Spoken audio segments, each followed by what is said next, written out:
La Iglesia Cristiana por la Gracia de Dios en San Miguel tiene el privilegio de presentar la exposición de la Palabra de Dios con el pastor Job Ageo Díaz. Visita nuestra página web www.iglesiacristianaporlagraciadedios.org. Puedes seguirnos en redes sociales, Facebook Iglesia Cristiana por la Gracia de Dios. Suscríbete al canal de YouTube Iglesia Cristiana por la Gracia de Dios. Solo en Jesús hay salvación.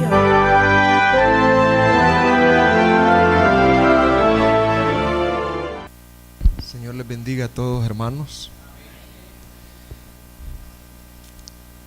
Nosotros, hermanos, estamos estudiando los días domingo la carta a los Filipenses. Para poner el contexto, Filipenses fue una carta escrita por el apóstol Pablo. Él la escribió estando preso en Roma. ¿Dónde la escribió, hermanos? Y él la escribe a los filipenses que están solamente como a 1300 kilómetros de Roma. Y entonces yo entiendo que la carta de Filipenses es una carta que, aunque se escribió en la cárcel, pero está bien saturada de enseñanza, porque la palabra que más se repite es la palabra gozo, regocijo. Entonces hay esperanza cuando estemos en nuestras tribulaciones, porque nosotros también tenemos al Dios de Pablo. Así que, hermanos, quisiera que por un momento oremos al Señor, inclinemos el rostro, hagámoslo de todo corazón. Señor, en el nombre de Jesús nos presentamos delante de ti. Somos vasijas débiles, frágiles, pecaminosas, orgullosas, pero tu gracia es suficiente, Señor. Te pedimos que tu gracia esté con nosotros y el poder del Evangelio por medio del Espíritu Santo no falte, Señor. En el nombre de Jesús. Amén.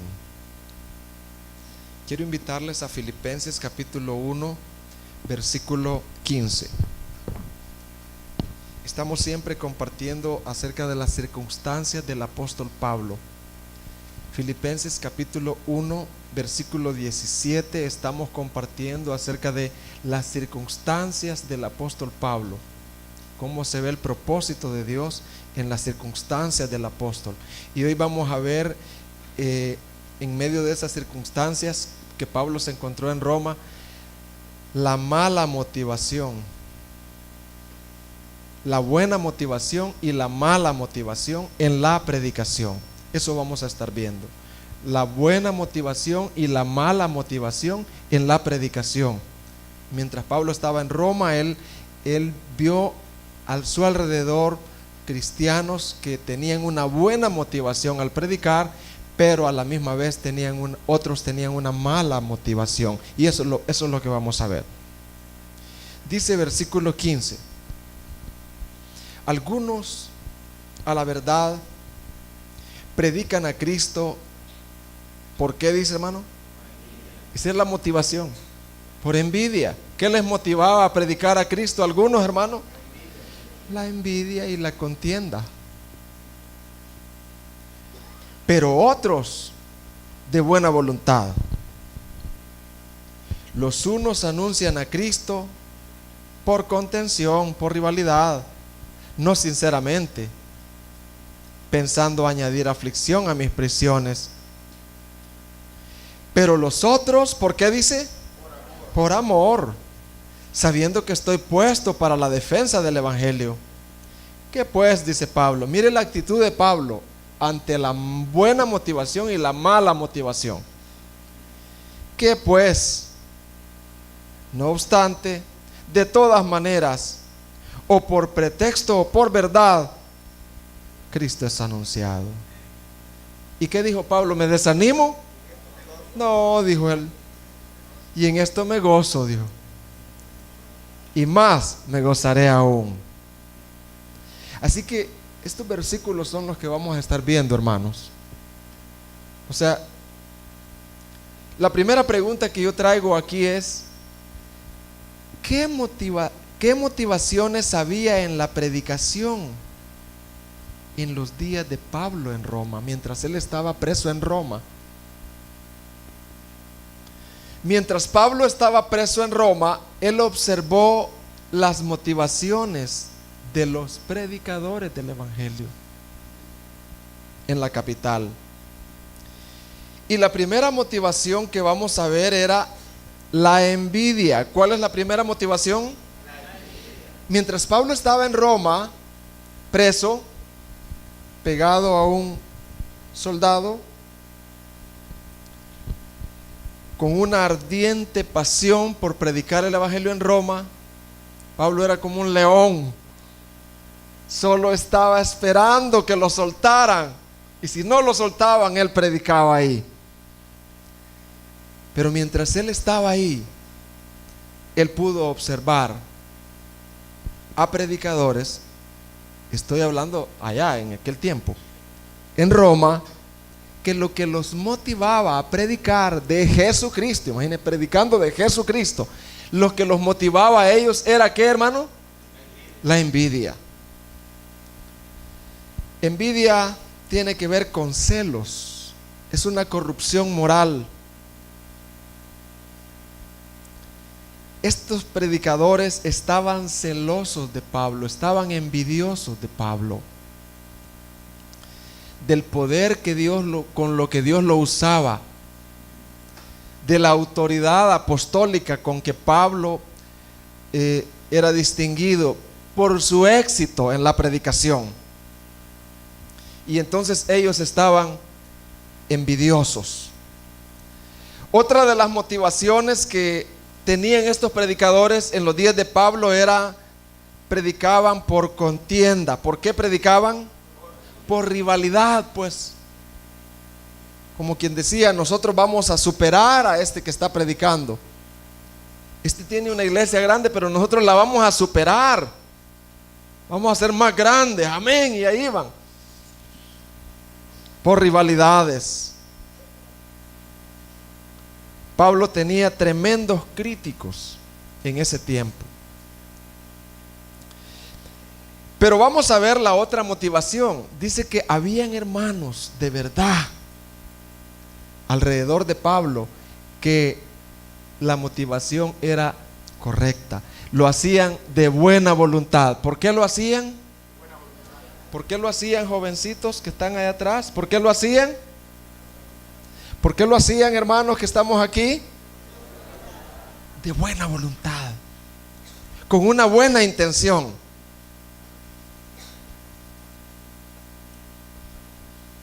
Esta fue una actitud que mantuvieron los que brindaron apoyo a Pablo, tanto como personas como con su ministerio. Pero habían otros, dice, que lo hacían por contención. ¿Por qué lo hacían? No sinceramente, dice Pablo, pensando añadir aflicción a las prisiones de Pablo. O sea que habían otros que usaban el encarcelamiento de Pablo como una oportunidad para promover su propio prestigio. Como dice el dicho, cuando un árbol cae, dice, ¿qué dice? Todos los demás hacen leña. Entonces estas personas, predicadores en los días de Pablo, aprovechaban que Pablo estaba preso para desacreditarlo y decían, miren lo que le ha pasado a este hombre, miren cómo Dios lo ha castigado, nosotros tenemos la verdad, miren las circunstancias que está viviendo este hombre.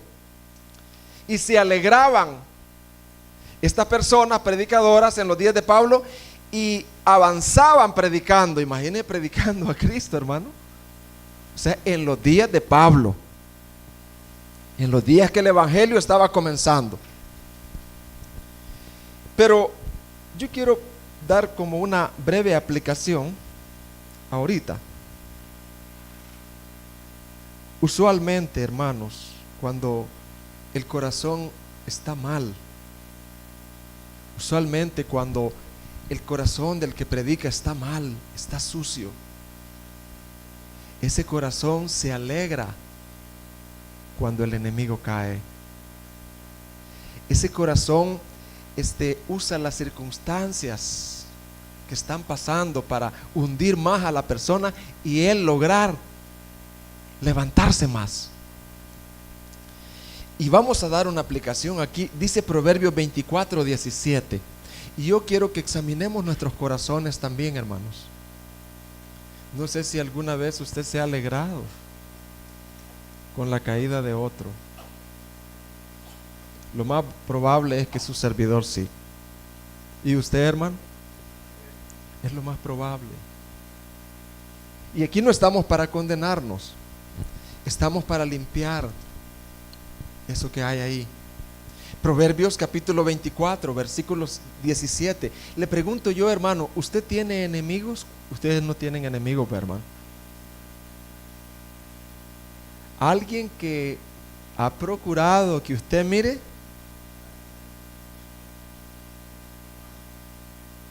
alguien que se ha alegrado cuando usted le ha pasado algo. Y dice: cuando cayere tu enemigo, no te regocijes. ¿Qué dice la palabra, hermano? No te regocijes. Y cuando tropezare, cuando le haya ido mal a ese enemigo, no se alegre tu corazón. No sea que Jehová, ¿qué dice? Lo mire y le desagrade y aparte de sobre él su enojo y te caiga a ti. Hermanos, examinémonos por favor. Desde los jovencitos que están aquí, que sean niños, ¿verdad? Yo vi a un niño aquí caerse y los demás riéndose. Pero hubo un niño que dijo: no se rían, hombre. Yo le di un premio a él. No se rían, le dije. No hagan eso, le dije. Y bien serio el niño. No hagan eso, le dije. Una manera de examinar si nuestro corazón está limpio o sucio es cuando nuestro enemigo cae. Voy a repetir. Una manera de ver cómo está nuestro corazón, si está limpio o sucio, es cuando nuestro enemigo cae. ¿Sentimos alegría porque cayó? ¿O sentimos compasión? ¿Hay una sonrisa burlona? ¿O hay una compasión? ¿Verdad que es un buen momento para examinarnos, hermanos? Porque la iglesia tiene que estar siendo limpiada. Dice Pablo: pero otros, hay otros predicadores, mientras yo estoy preso aquí, hay otros, dice, que lo hacen por amor. ¿Por qué lo hacían? Por amor. En el original es agapao, amor divino. Lo que los motiva a estos predicadores, decía Pablo, es el amor divino dentro de sus corazones. Estaban también los que apoyaban a Pablo con un amor genuino de Dios, que tenían una confianza en Dios y en Pablo, y sabían que Pablo, al igual que un soldado, había sido puesto para el cumplimiento de sus deberes. ¿Qué sabían estos hermanos de Pablo? ¿Cuál era la convicción de ellos? Que Pablo era como un soldado del evangelio, que había sido puesto, ¿a dónde, hermano? En la cárcel, para propagar el glorioso y para la defensa, dice, del evangelio. Traigo unas preguntas. Cuando tú, estimado hermano, estás consciente que tus líderes son genuinos y han sido puestos por Dios, oiga bien, estimado hermano, cuando tú estás consciente que tus líderes son genuinos y han sido puestos por Dios, ¿tienes una actitud de apoyo hacia ellos?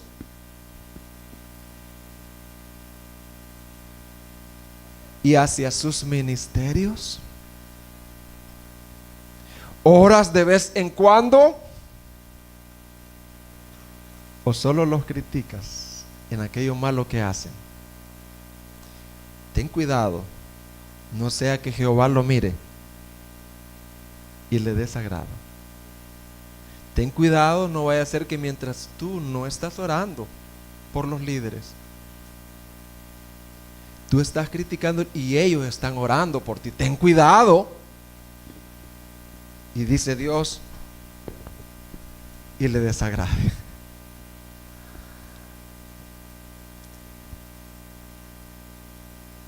No sea que lo que tienes sea una actitud rebelde o crítica ante los líderes,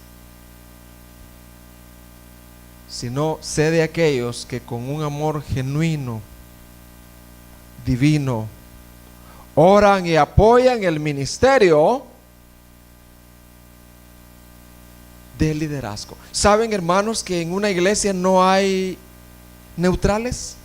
En el reino de Dios no hay neutrales. En el reino de Dios tú no puedes decir, no, mire, yo ni apoyo ni desapoyo.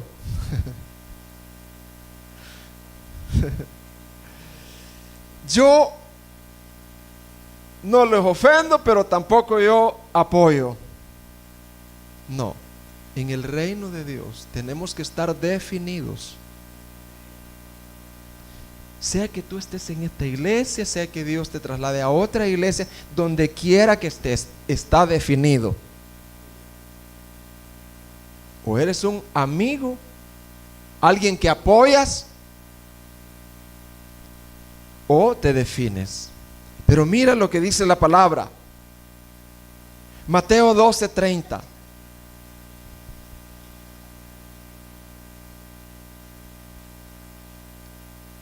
Estaban ahí unos echando fuera demonios y los discípulos se pusieron celosos. Jesús, ahí hay unas gentes que andan predicando y echan fuera demonios. Se los prohibimos nosotros, porque no andan con nosotros. Y Jesús le dijo, tengan cuidado. Y dice Mateo 12:30, el que no es conmigo, así dice, hermano, contra mí es. Y el que conmigo no recoge, desparrama. No hay neutrales en una iglesia.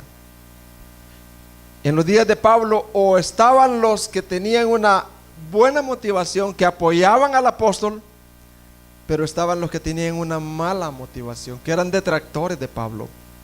No hay neutrales en la iglesia. Hay los que apoyan y los que no apoyan. ¿Eres de los que recogen o eres de los que desparraman? ¿O eres de los que apoyan o de los que no apoyan? No hay neutrales en una iglesia. Hay algo que tenemos que estar conscientes, hermanos, de cómo es una iglesia. La Biblia la pone como varios. La Biblia dice que la iglesia es un cuerpo. ¿Cómo dice la Biblia que es la iglesia, hermano? Un cuerpo. Y pone varios ejemplos.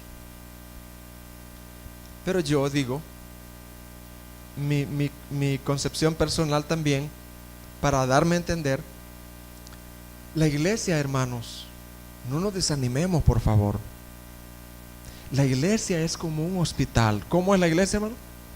Como un hospital. Hemos venido hechos pedazos, hermanos. Así venimos nosotros. Yo venía con unas raíces de amargura, pero bien profundas. Todos hemos venido así. Algunos en la iglesia están en coma. Otros no tienen mano. Otros están heridos. Pero Pero es la iglesia, hermanos. Es el cuerpo de Cristo. Dios está orando, Dios está trabajando ahí. Debemos gozarnos.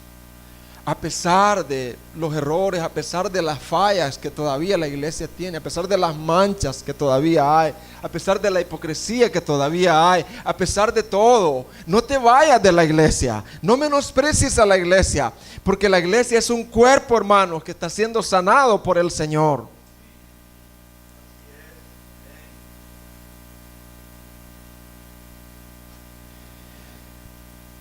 Pablo dijo, pero yo, dijo Pablo, no me desanimo. En esto me gozo, dijo, que por lo menos no están predicando a Buda, no están predicando el Islam. Esta gente, a pesar de la mala motivación que tienen, decía Pablo, están predicando a Cristo y a su evangelio, y en eso me gozo, decía Pablo, y me gozaré aún. Quiero hablarles a aquellos que que el cassette está manchado porque han ido a alguna iglesia y los han herido. Ha habido malos testimonios, han salido de ahí heridos, manchados. Quiero hablarles a ustedes. Pongan delante del Señor su cassette. Únanse al apóstol Pablo. Dios usó esa iglesia para ayudarte a ti. A pesar de los errores, esa iglesia fue usada para tú ser salvo. Y a pesar quizás de las malas intenciones que habían de atraer número de lo que sea, a pesar de todo eso, dice Pablo, yo me gozo y me gozaré aún, porque Cristo y el evangelio está siendo predicado. Así que no te desanimes si tú tienes algún mal testimonio de aquí has visto por allá, que al nomás llegar te pidieron el diezmo, te pidieron dinero, te pidieron esto, lo otro, y tú no eras todavía cristiano. No te desanimes, que en medio de todo eso Dios obra. Y también no te desanimes si ves dentro de nosotros, porque hay mucho, pero mucho todavía que cambiar. Amén, hermanos. En esto me gozo, decía Pablo, y me gozaré aún. ¿Cuál fue la actitud de Pablo ante la mala motivación en la predicación? Una actitud madura. Una actitud, ¿cómo, hermano? Madura. De gozo. De que fueran como fuera, el evangelio estaba siendo predicado, porque Dios honra su palabra. ¿Qué honra Dios, hermanos?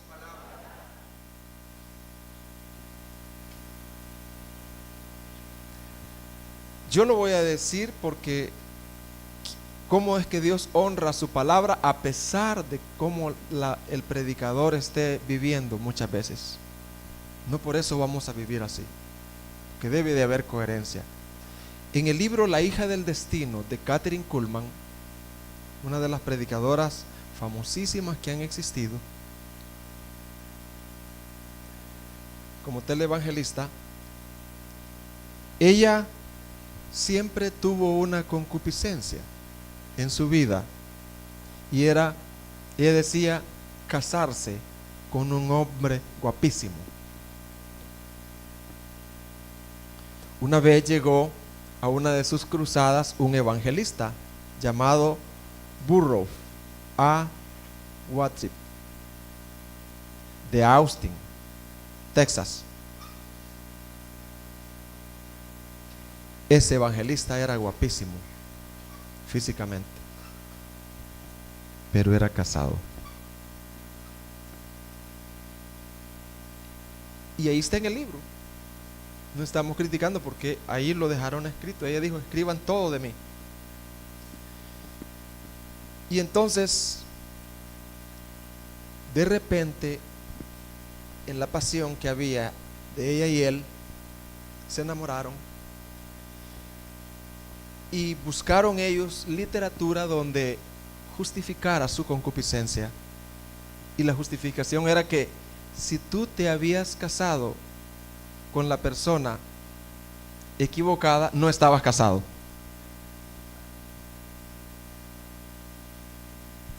¿Estamos poniendo atención allá atrás?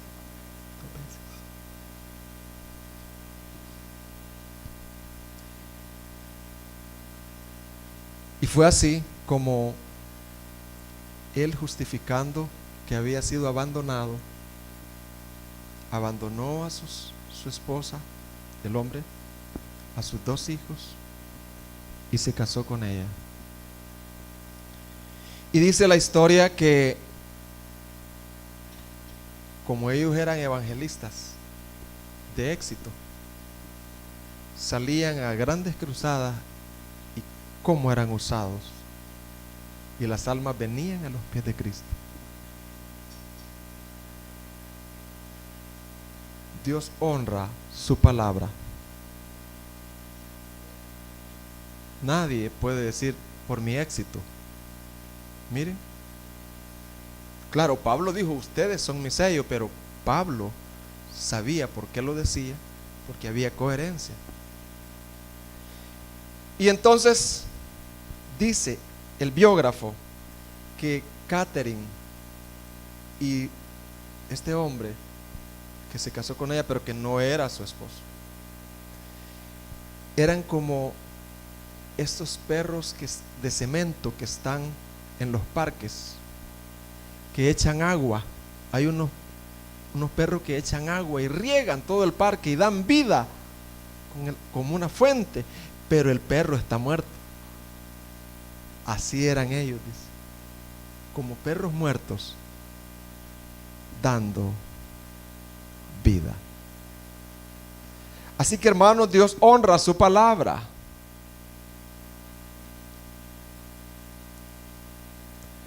Pablo dijo, en esto me gozo. En esta parte me duele, dijo Pablo, porque verdad la motivación está mal, pero en esto me gozo y me gozaré aún. La iglesia sigue caminando. Va a haber un tiempo, en el tiempo de la siega, que Dios va a sacar todas las intenciones con las cuales se hicieron las cosas, y Dios va a recompensar a cada uno según la intención, no según solo la obra, sino según la intención de cada uno. Por eso, hermano, y yo también, afirmémonos en el Señor. Al final, en la conclusión, vamos a estar examinando nuestras intenciones para que oremos. Pero desde ya te digo, sé de los que apoyan el Evangelio y no de los que detienen el Evangelio, de los que comparten el Evangelio con sana intención, con limpia conciencia, y no de aquellos que lo hacen de mala manera. Quiero ver algunas aplicaciones. Mateo 13, 24. No te preocupes si en San Miguel, en el mundo, hay tanta falsedad, tanto mal testimonio en la predicación. No te desanimes. Gózate, porque viene un día y es la siega. Mateo 13, 24, la parábola del trigo y la cizaña. Les refirió otra parábola diciendo, el reino de los cielos es semejante a un hombre que sembró buena semilla en su campo. ¿Qué sembró en su campo? Dice, buena semilla. Pero mientras dormían los hombres, vino su enemigo y sembró, ¿qué dice? Cizaña. La cizaña se parece al trigo. Entre el trigo y se fue, nada más que la cizaña no da fruto. Y cuando salió la hierba y dio fruto, entonces apareció también la cizaña. Vinieron entonces los siervos del padre de familia y le dijeron, Señor, ¿no sembraste buena semilla en tu campo? ¿De dónde pues tienes cizaña? Y él dijo, no, es que el enemigo aprovecha, dijo. Y le dijo, un enemigo ha hecho esto. Y los siervos le dijeron, ¿quieres pues que vayamos y la arranquemos?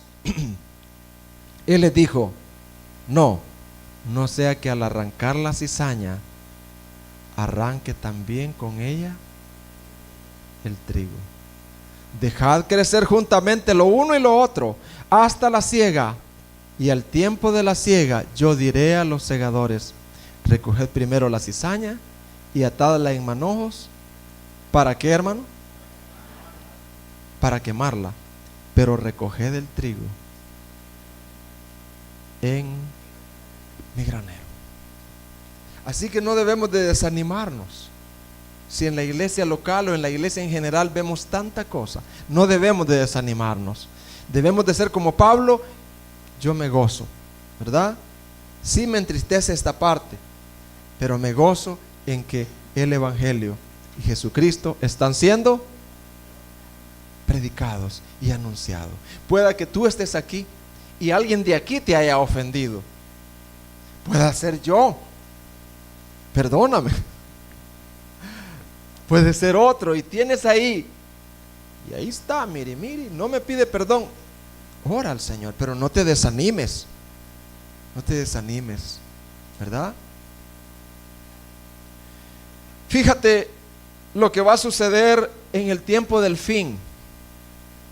Estamos hablando de la mala motivación y de la buena motivación en la predicación.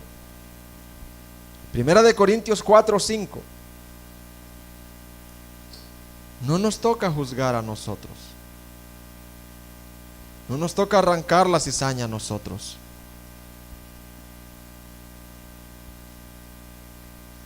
Primera de Corintios 4:5.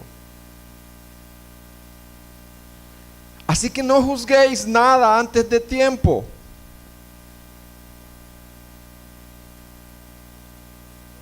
Hoy cualquiera funda una iglesia, se hace pastor, se divide de un grupo y ahí comienzan a crecer. Déjelos. No se dedique a criticarlos. Usted desempeña la labor que Dios le ha dado a usted.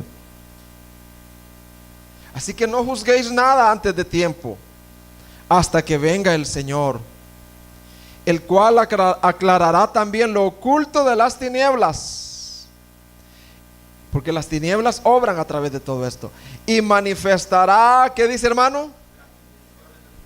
No la obra, no, las intenciones de los corazones. Y entonces cada uno recibirá, ¿qué dice? Su alabanza de Dios o su reproche de Dios, ¿verdad?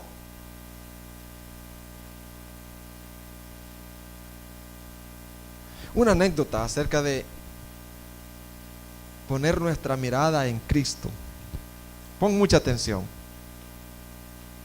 Pon tu mirada en Cristo, no en los errores, no en la mala predicación, no en los errores, en los pecados de la iglesia. No pongas tu mirada ahí, que aquel se fue con esta y no pongas tu mirada en eso.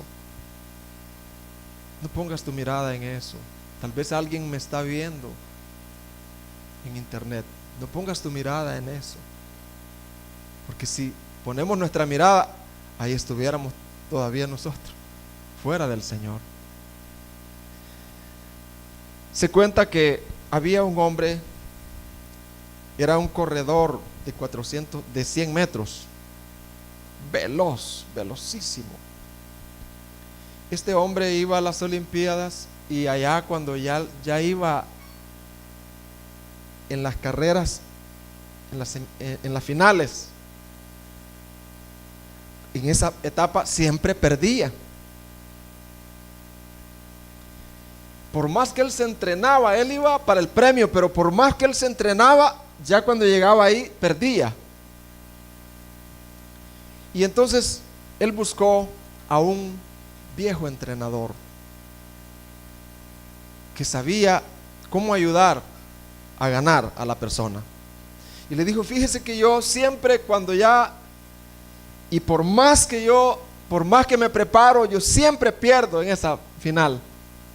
Y le dijo entonces el viejo entrenador: tráeme los videos donde tú corres. Y entonces el viejo entrenador notó que este corredor tenía la costumbre que, a pesar de que se entrenaba bien y todo y estaba bien preparado, cuando él iba corriendo, su mirada siempre estaba en el del costado. Su mirada no estaba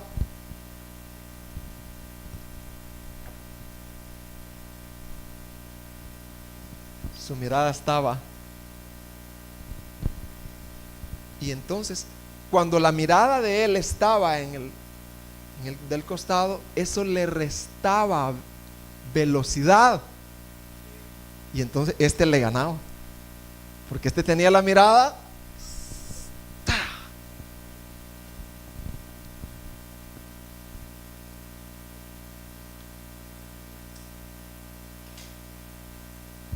Hermanos, así hay muchas personas en el Evangelio. Cuando corren la carrera cristiana, ponen su mirada no en Cristo, la meta, sino en los hermanos o en los líderes. Pero la Biblia dice, puesto los ojos en Jesús. Hebreos 12, del 1 al 2, mire lo que dice.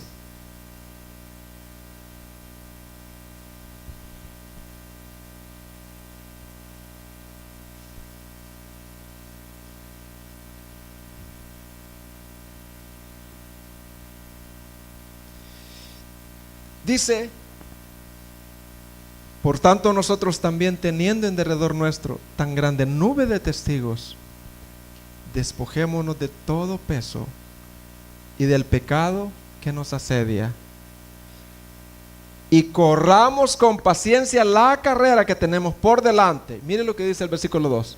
¿Cómo debemos de correr, hermanos? Puesto los ojos en Jesús. Así debemos de correr. Hermanos, quiero dirigirme por un momento a la iglesia. Iglesia, ¿me estás oyendo? Quiero dirigirme por un momento a ti. Esta exhortación es para la iglesia, yo entre ellos también. Aquí no van los oyentes. En esta exhortación solamente es para la iglesia. Después voy contigo. Amada iglesia, amada hermana y hermano, que ya naciste de nuevo, la motivación, y no me vayan a decir amén, la motivación por la cual sigues a Cristo es pura o impura. Porque yo sé que estamos siguiendo a Cristo. Pero la pregunta es pura tu motivación con la cual tú sigues a Cristo?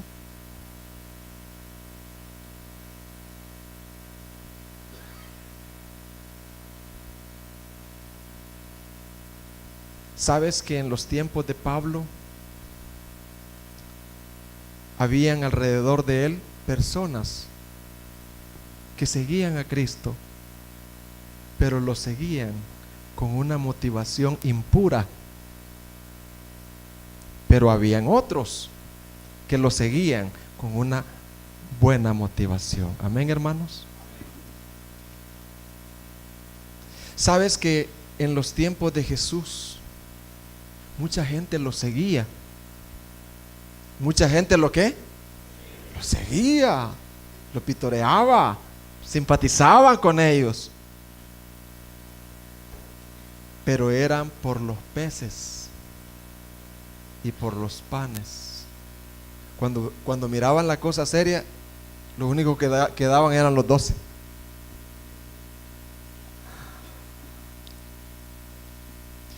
A veces podemos seguir a Jesús porque es nuestro tío rico, porque nos da todo. ¿Y por qué vas a la iglesia? Bueno, a pedirle. ¿Por qué vas a la iglesia? Porque me haga un milagro, para que me sane, para que me ayude en esto, en esto y en esto y en esto. Tengo dificultades acá y quiero que Jesús me ayude. Y Él me ha ayudado ya otras veces, y por eso yo le sigo, porque es mi tío rico. Jesús es mi bombero. Siempre que estoy en problemas, yo vengo a Él con mis problemas y Él resuelve mis problemas. Jesús es mi PNC. Cuando estoy siendo extorsionado, cuando estoy siendo perseguido, cuando está peligroso en mi colonia, yo vengo a Él. Claro que no estamos prohibiendo venir a Él con todo eso. ¿Verdad que no estamos prohibiendo? ¿Se entiende, hermanos? De ninguna manera. Podemos venir a Él porque Él dijo, vengan a mí. Pero la motivación principal no sea esa.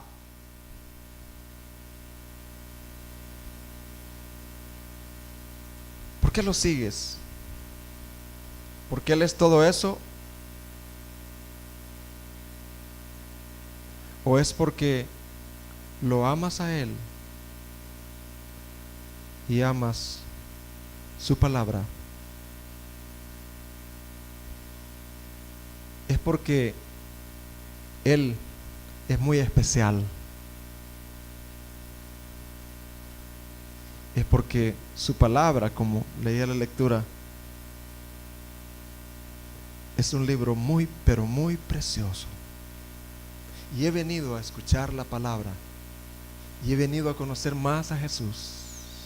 Claro que tengo mis problemas, tengo mis dificultades y también se los traigo, pero mi motivación principal es Jesús como un gran tesoro valioso y su palabra, que es un gran tesoro. La ley de Jehová es perfecta, que convierte el alma. Su palabra es preciosa. Cuando ves la mala motivación de los predicadores hoy en día, tu actitud es como la de Pablo, de gozo, o como la del mundo, de desánimo. ¿Cómo es tu actitud, hermana y hermano? Y última pregunta para la iglesia: ¿cuál es tu apoyo que estás dando a los predicadores genuinos y líderes genuinos de tu iglesia? ¿Estás consciente que ellos han sido puestos como soldados? Que a pesar de que son débiles como tú, pero ellos están ahí parados para la defensa del evangelio. Oremos al Señor. Oremos y dile: Señor, cambia mi motivación. Dame una motivación pura. Señor, gracias. Te damos muchas gracias porque sé que tu evangelio es poder. Tu evangelio nos lava, nos limpia. Gracias. Gracias, Señor. Te alabo, Padre. Te bendigo. Te bendigo, Señor. Que tu palabra no regrese vacía. Que tu palabra haga la obra para la cual la enviaste, Señor. Es tu iglesia que está frente a mí. Tu iglesia amada. Oh, Señor, gracias. Gracias. Amén.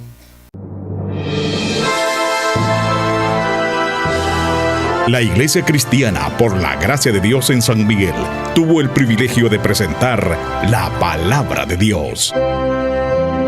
Estamos ubicados en calle Hermanos Marista, pasaje Azucenas, número 36, Colonia Ciudad Jardín, San Miguel, al interior de la Escuela Cristiana Oasis. Para mayor información, puedes contactarnos a los teléfonos 2660-5494 o al celular 7516-8322. Visita nuestra página web www.iglesiacristianaporlagraciadedios.org.